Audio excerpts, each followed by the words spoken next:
आवाज हात वर करा सर्वांनी। अरे कोण म्हणतं बंद होणार नाही, केल्याशिवाय राहणार नाही। कोण म्हणतं बंद होणार नाही, केल्याशिवाय राहणार नाही। सर्वप्रथम सर्वांना जय महाराष्ट्र। संपूर्ण महाराष्ट्रात गो हत्याबंदी कायदा लागू असून देखील धुळे शहरामध्ये मला वाटतं हा कायदा काय धुळ्यात लागू नाहीये।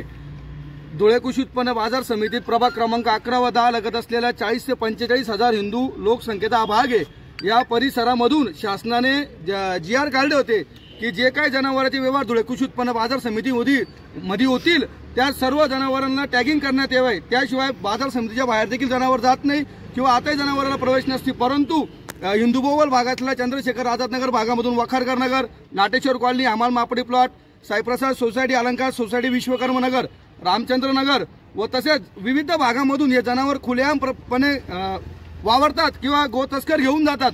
आमची शिवसेनेच्या वतीने ही मागणी आहे की हे सर्व बंद करण्यात यावं। धुळे शहराला इतिहास आहे दंगलीचा, जर तशी गोष्ट घडवायची नसेल तर प्रशासनाने याच्याकडे गांभीर्याने लक्ष दिले पाहिजे, अन्यथा शिवसेना जिल्हा प्रमुख मनोज भाऊ मोरे, महानगर प्रमुख संजीव वाल्ले यांच्या माध्यमातून शिवसेना मोठं आंदोलन उभारेल आणि जी काही घटना घडेल त्याला परिपूर्ण प्रशासन जबाबदार राहील।